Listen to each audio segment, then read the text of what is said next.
দুদিনব্যাপী ককবরক সাহিত্য সভার ৫৩তম সম্মেলন সমাপ্ত। সম্মেলনে ১৭ জন কার্যকরী কমিটি গঠিত। সম্মেলনে গৃহীত হয়েছে ৫টি গুরুত্বপূর্ণ সিদ্ধান্ত।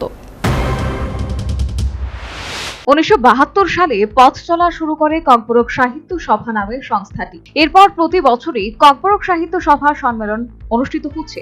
এই বছর ককবরক সাহিত্য সভার ৫৩তম বার্ষিক সম্মেলন অনুষ্ঠান সমাপ্ত হয়েছে রাজধানীর কৃষ্ণনগর সুপারিবাগানস্থিত দশরথ দেব সংস্কৃতি ভবনে। দুদিনব্যাপী সম্মেলন শেষে সাংবাদিক সম্মেলনে মিলিত হন সংস্থার নবনির্বাচিত পদাধিকারীরা। এদিন সাংবাদিক সম্মেলনে ককবরক সাহিত্য সভার উপদেষ্টা কমিটির চেয়ারম্যান বিকাশ রায় দেববর্মা জানিয়েছেন, সম্মেলন থেকে ৫৩ জনের কমিটি গঠন করা হয়েছে। এর মধ্যে কার্যকরী কমিটির সদস্য সংখ্যা ১৭। সভাপতি হিসেবে নির্বাচিত হয়েছেন রমেন দেববর্মা, সাধারণ সম্পাদক পদে নির্বাচিত হয়েছেন ডক্টর বিমান দেববর্মা। সেই সাথে তিনি জানিয়েছেন, সম্মেলনে ৫টি গুরুত্বপূর্ণ সিদ্ধান্ত গ্রহণ করা হয়েছে, যার মধ্যে রয়েছে এখন থেকে রোমান স্ক্রিপ্ট নয়, ককবরক হিসেবে গণ্য হবে। সংবিধানে প্রদত্ত মাতৃভাষার অধিকারকে বাস্তবায়ন করতে হবে।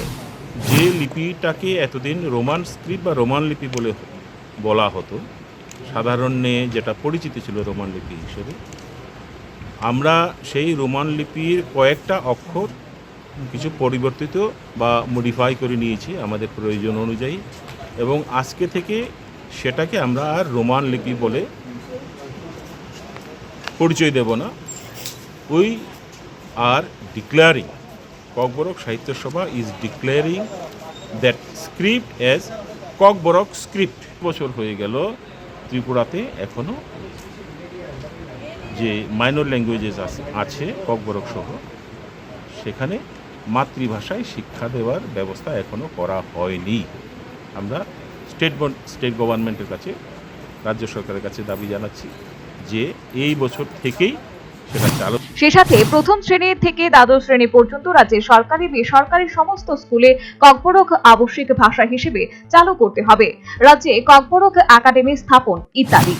গভর্নমেন্ট স্কুল হোক, প্রাইভেট স্কুল হোক, প্রত্যেকটা স্কুলে ক্লাস 12 অবধি বাংলার পাশাপাশি ককবরককেও যেন আবশ্যিক ভাষা বিষয় হিসাবে যুক্ত করা হয়। আমরা রাজ্য সরকারের কাছে দাবি জানাচ্ছি যে অচিরেই এই বছরের মধ্যে যাতে ককবরক একাডেমি স্থাপন করা হয়।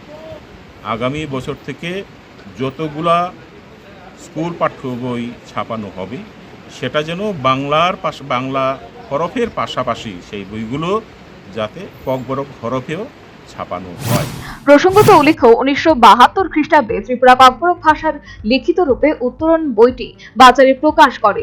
অন্য সংস্থাটি হল ত্রিপুরা ককবরক সাহিত্য সভা, যার প্রতিষ্ঠাতা ছিলেন শৈলেন্দ্র লাল ত্রিপুরা এবং অলীন্দ্র লাল ত্রিপুরা।